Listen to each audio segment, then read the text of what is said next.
Assalamualaikum warahmatullahi wabarakatuh. Semangat pagi anak-anakku semua.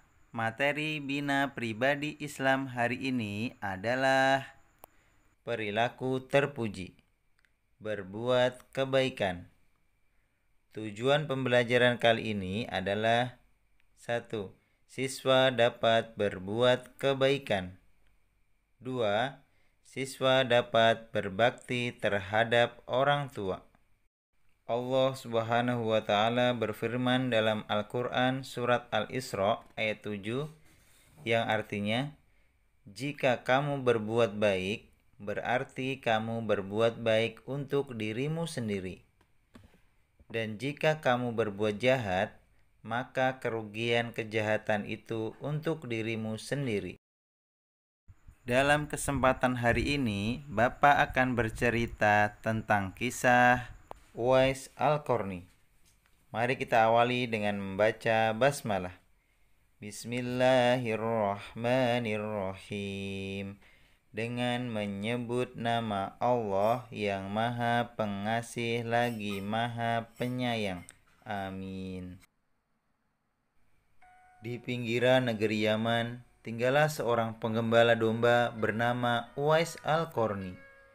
Ia terkena penyakit belang-belang di sekujur tubuhnya, sehingga orang-orang sering mengejeknya. Uwais tinggal bersama ibunya yang sudah tua, lumpuh, dan sakit-sakitan. Uwais sangat sayang kepada sang ibu dengan penuh kesabaran. Suatu hari, ibu Uwais berkata, "Anakku, ibu ingin sekali ibadah haji." Uwais terharu. Ia ingin sekali mengabulkannya, tapi bagaimana caranya? Jarak Yaman ke Mekah jauh. Dengan apa ibu berangkat haji dalam keadaan lumpuh? Uwais berniat menggendong sang ibu untuk berhaji ke Mekah. Oleh karena itu, tubuhnya harus kuat. Setiap hari, ia berlatih menggendong lembu hingga orang-orang mengiranya sudah tidak waras.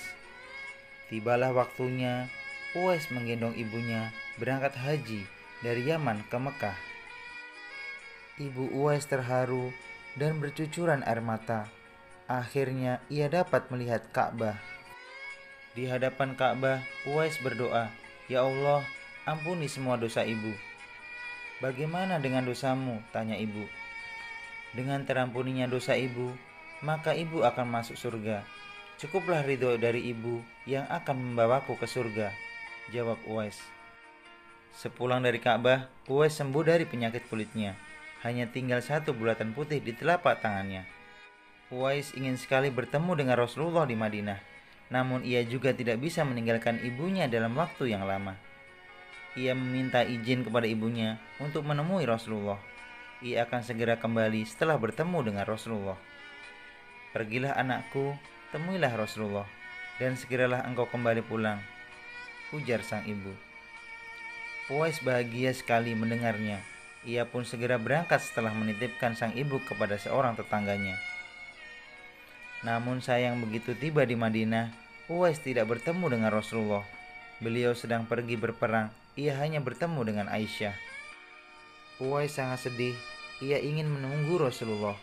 Namun, ia juga tidak bisa berlama-lama meninggalkan ibunya yang sedang sakit. "Aku harus segera pulang karena ibuku menunggu di rumah. Sampaikan salamku untuk Rasulullah ya Ummul Mukminin," Uwais berkata kepada Aisyah. Ia pun pulang ke Yaman dengan hati yang sedih.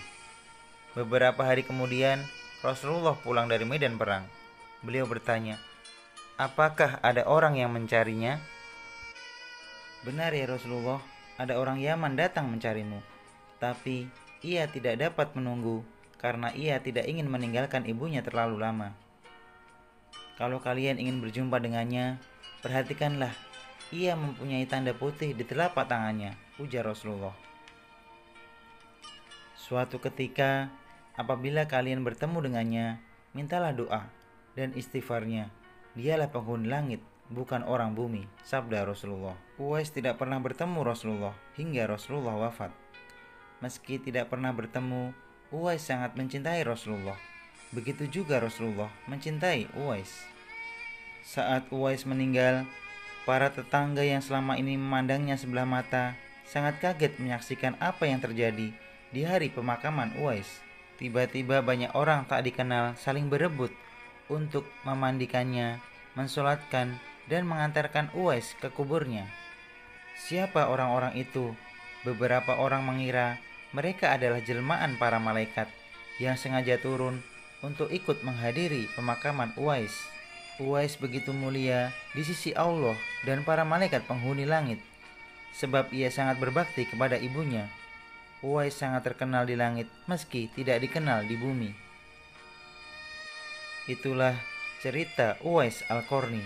Semoga kita menjadi anak yang lebih baik, baik terhadap teman, baik terhadap saudara, bahkan baik terhadap orang tua. Mari kita akhiri dengan membaca hamdalah. Alhamdulillahi Rabbil Alamin. Segala puji bagi Allah, Tuhan semesta alam. Wassalamualaikum warahmatullahi wabarakatuh.